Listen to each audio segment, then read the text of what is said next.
हरिओम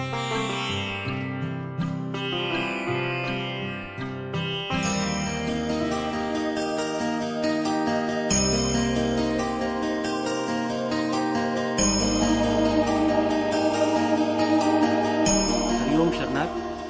आत्ता आपण आज या ठिकाणी जिथे आलेलो आहे, आज परमपूज्य सद्गुरू श्री गजानंद माऊली यांच्यासोबत हम्पी या जिल्ह्यामधील आणि इतिहासामध्ये अनन्यसाधारण महत्त्व असलेलं पंपा सरोवर, त्याचबरोबर आपल्या मातंग समाजाला जो वैभवशाली इतिहास प्राप्त झालेला आहे आणि आपल्या मातंग समाजाचे मूळ पुरुष श्री श्री महर्षी मातंग ऋषी यांच्या जीवनाशी अतिशय जवळचा संबंध असलेला सरोवर, आपल्या या भारतामध्ये जे 5 सरोवर आहेत त्यामधलं एक असं पंपा सरोवर. या ठिकाणी आज गुरुमाऊलींसोबत या ठिकाणी येणं झालं आणि अतिशय आम्ही भाग्य समजतो की या पंपा सरोवराचं दर्शन आम्हाला परमपूज्य गुरुदेवांच्या सोबत घेता आलं. आज आपण माझ्या मागे जो पर्वत बघत आहात याला ऋषिमुख पर्वत असं म्हटलं जातं आणि याच ठिकाणी श्री श्री महर्षी मातंग ऋषी यांनी घोर तपश्चर्या करून आपला साधनेचा काळ या ठिकाणी त्यांनी घालवला.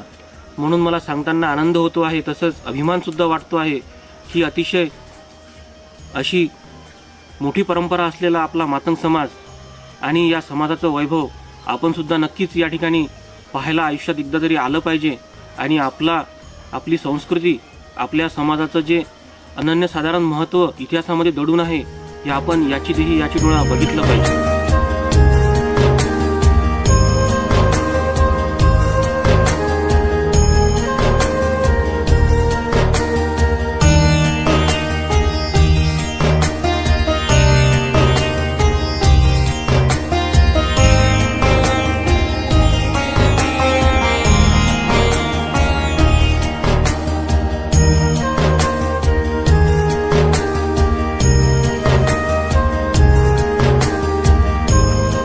आपण आलात पंपा सरोवर या ठिकाणी.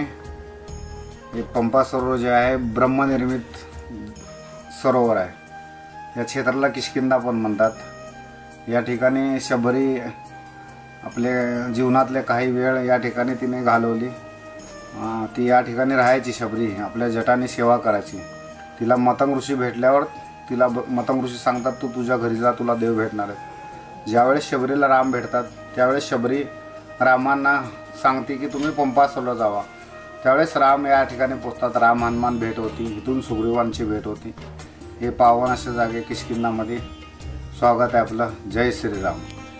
हे होते श्री आनंददासजी महाराज, जे या ठिकाणी पंपा सरोवर येथे सेवा करत आहेत आणि येथे विजयनगरची जे लक्ष्मी म्हटल्या जाईल असे विजयलक्ष्मी मातेची इथे सेवा करत आहेत. आणि आता जे आम्ही बसलेलो आहोत ही आहे शबरी मातेची गुफा.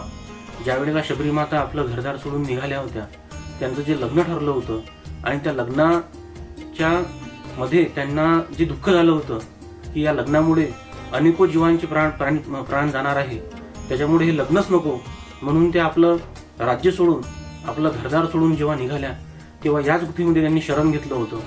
आणि त्या गुफेमध्ये सध्या आम्ही आनंददासजी महाराज यांच्या सोबत आहोत आणि अतिशय महत्त्वाची माहिती जी तुमच्या आमच्यापर्यंत नव्हती किंवा माहिती असेल, परंतु आता आपल्याला ती माहिती झालेली आहे.